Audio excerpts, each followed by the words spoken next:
It's Carolina and it's Pittsburgh, and it is final 24-16. Your score out of this one. Somewhere stuck in the middle are these two teams, now 5-9, 6-8 for Pittsburgh. It was Mitch Trubisky getting the job done to the tune of 17-22 for $179. Had a rushing touchdown as well. Najee Harris, the workhorse in this one, really playing it between the tackles, 86 yards on the ground.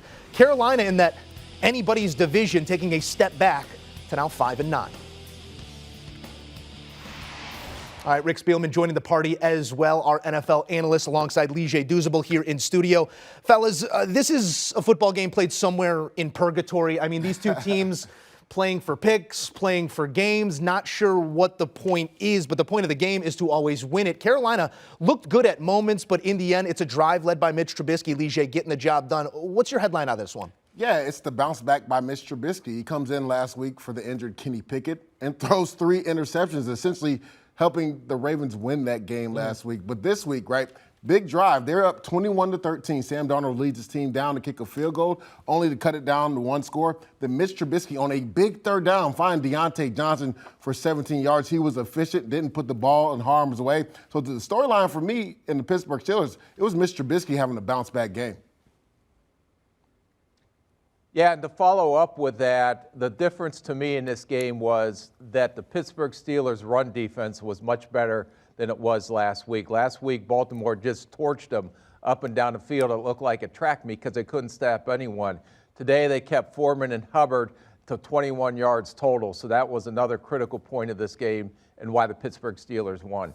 It was an interesting game when maybe we expected it would not be, and we alluded to it early. Implications with every outcome here, whether it's picks or playoff seeding, everybody's playing for something right now. Rick, I want to go back out to you on this one because at this point in the season, if you're one of those teams sort of stuck in the middle, what is the message in the locker room when you're getting suited up for these knockdown, drag-out type ball games? You have to go out there, and all you want to do is get a ticket to the dance. And who knows how hot you get at that point. But everybody is fighting to get into the dance. And if you can get into the playoffs, then who knows what happens from there. You could look at Philadelphia, who got into the playoffs.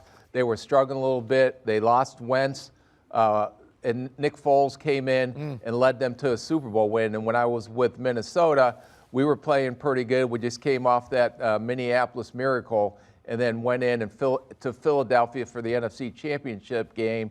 And that's when Nick Foles really started to hit his stride, and Philadelphia went on to beat New England that year in a Super Bowl. So all you want to do is try to get in and then let it see what happens once you get in. And getting in is still a reality here for Carolina, and maybe not as the case for the Steelers. That anybody's ball game type division that they're currently a part of. Dudes, what is the best outcome here for Carolina this season? Yes, but as a franchise, I mean, you're taking a look at the opponents over these next 3 weeks: Lions, Bucks, and Saints. Winnable ball games, division ball games. Like, what are you trying to accomplish at this point, coming off this loss? Well, if you're Steve Wilkes and you're on this team, right, at the end of the day, you want to go out there and try to get in the dance like Rick just talked about. Now, again, I know there's aspirations of getting a higher draft pick because you want to pick a quarterback for your future, for the franchise. But the players in that locker room right now, they're not trying to hear that. They have an opportunity to play football in the playoffs, and that's what their mindset is. And honestly, Musso, they still, to me, still kind of control their own destiny. Yes, if the Bucks win out, they'll win the NFC South, but we've seen the Bucks play this year. They have the Bengals coming in town. That does not look like a really good matchup for them.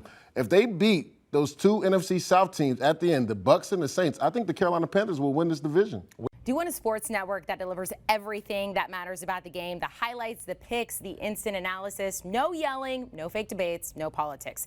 Hit the subscribe button and never miss a moment.